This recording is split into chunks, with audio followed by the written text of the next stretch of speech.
Hey, what's going on YouTube? It's Trader to the Living. Here in the studio again. Just gonna have a little end of the year talk and walkthrough. I've been doing a lot of work on the studio in here. Got the vinyl collection all set up. And did a reconfigure here of things. And now I get the joy of rewiring it all.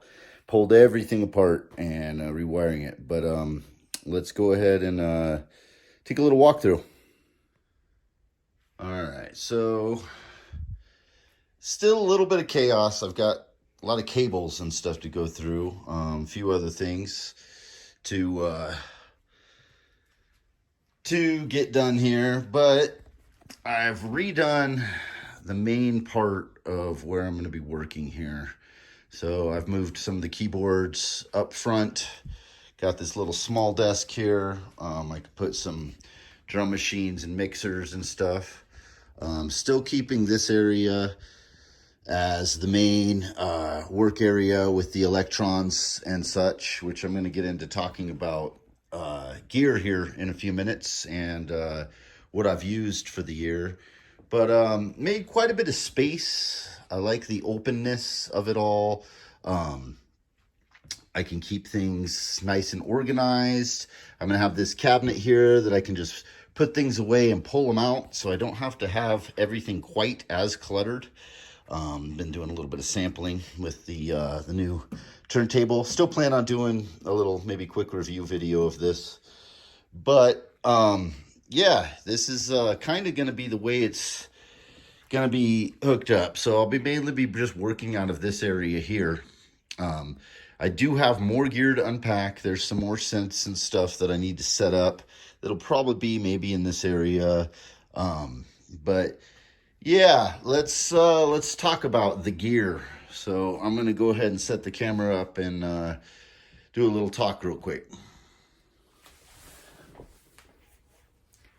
All right, guys, I'm back here having a seat to talk for a minute. It's been a pretty good year. Moved houses, changed studios. Anybody who's been following the channel and has seen my older videos of the old studio, it was a large space, but it was chaotic and crazy. The amount of gear that got stuffed into there and the mess.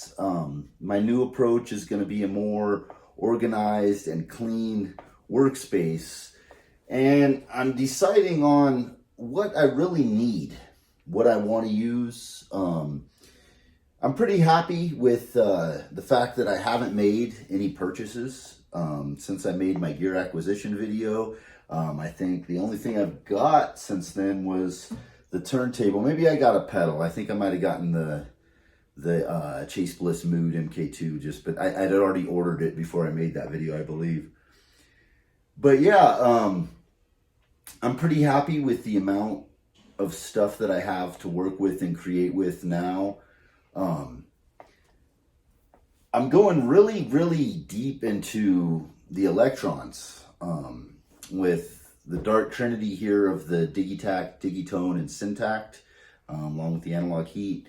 I was kind of late to the game on Electrons. I had the model Cycles I bought like 3-4 years ago when that first came out, and I liked it and I used it, and that kind of led me into getting into the Digitact and then, you know, branching out from there. But they're kind of becoming my go-to for creating when I'm not using, say, the Linstrument and the DAW, when I just want to be standalone, DAW-less. Nothing really beats the workflow. And if you know Electron and you're a fan, then you know exactly what I'm talking about. It's once you go with their sequencers, it's difficult to go back. I still do love the MPC. I'm gonna still keep the MPC X. I still got the MPC 1. But yeah, the MPC has been my go-to, my backbone. First as the MPC 1, and then now the X for this past, whatever, 6-8 months that I've had that. For all of my songwriting and recording. Sequencing has been mainly for almost all the songs I've done. Now, I'm still going to use that. I'll keep that at the turntable. I like to just make beats and do stuff. And you can do a lot of what you can on Electrons with the MPC. It just takes a lot more work to get some of the sample mangling and glitchiness. It is possible, and you can do things. There is a synthesis, some pretty fairly, not, I wouldn't say super deep, but fairly good synthesis in the MPC XE. But it's not as quick. It's not as interesting. It's not as fun to do it. You have to do a lot more menu diving and things. Yeah, I mean, it's got LFOs, it's got, you know, different filters and envelopes, and it's got a lot of the things. It does have a little bit of randomness and probability that you could do, but it's nothing on the level of what you can do with the Electrons. As far as fast and immediately. So that leads me to a piece of gear I've been wanting and eyeing for years now, has been the Electron Octat. And it's not something I need. I mean, I have a lot of samplers, I have a lot of sequencers, but it's always something that's just intrigued me. And I've held off because I keep thinking it's so old. I mean, it's 11, 12 years old now or something. I keep holding off thinking they're going to make another MK3 type new version of an Octat. So I haven't gotten one, but that doesn't seem to be happening. So I'm kind of thinking about maybe getting a secondhand Octat to add as a live mixer, performance mixer as it is, with the Digitac Digitone and the Syntact. But we'll see. I'm not going to jump down. I'm not gassing hard for it. It's something that I've been wanting for a long time, and just I could have had many times over and just chose not to. But what I wanted to talk about was gear that I don't really necessarily need. Now, speaking of gear acquisition syndrome, this is the Roland SP4 SP404 MK2. This was a full-on gas purchase. It was something I didn't need. Just watched videos on it and just full-on got it because, and I did not need it. And to be honest with you, now I've been using the 202. I've got my brother's 202. He's had since, the 90s. That I've used, and I love that thing to just bounce samples to and pitch down and get grittiness out of that thing. Great little side device to have if you're into like bouncing samples from different machines to get different sounds. I think it's very underrated personally, as with the ASRX Pro. But the MK2 404, I just have not clicked with it. Don't like the sequencing. Not a fan of just the workflow on it so much. I understand it's beloved. It's something that people really love, but I've come to use it mostly as just an effects box. I run the MPC X into it, and I use it for effects, which is it's a really kind of an expensive effects box, considering I have tons of effects processors and pedals and all kinds of stuff that I can use for that. So I'm debating on whether I want to keep it. Now, I don't typically sell gear. I've regretted most times that I have sold off gear. I've wanted it for that piece later on and just kind of like had some regrets about it. So I'm not sure if I'm going to sell it or maybe just put it away for a while. I've just been, it is cool as an effects box. You know, it is neat for that, but I don't know. I just thought I would use it more for a sketch pad and doing stuff. But so anyhow, I don't know. Another one is the Arturia Mini Freak.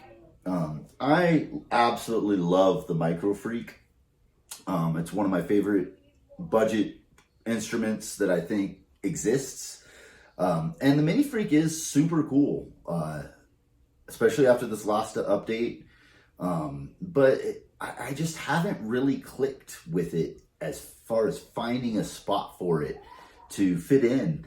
And being that I have the VST that you get when you buy it, and doesn't seem to be a heck of a lot of difference between the VST and the hardware version, other than you get to physically move the knobs and stuff. So yeah, but I'm not going to get rid of it. I'll keep it around. But those two pieces were both kind of gas purchases. And sorry about the noise, kids out there getting crazy. I would say that those two purchases I probably could have skipped. I don't need them. Like I said, I've got the Moogs, I've got the Hydrosynth, I love the Microfreak, the Electron boxes, and then the samplers is kind of all I really need to make music, is what I've come to realize over 2023. So yeah, I just want to make a video talking about that. There's not really any new gear that excites me. I've got some old stuff, I've got some of the new stuff, that I've got all the tools I need to make all the music I need to make. Will the 404 last in the studio? Time will tell.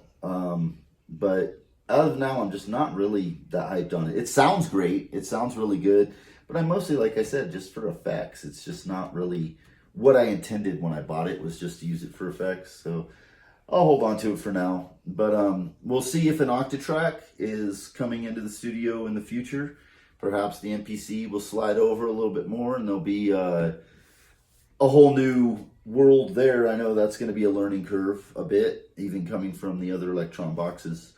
But yeah, new year, new clean studio, new music coming. I've got the album I'm working on to hopefully be releasing here in January, of about 12 songs that I believe will be on the album.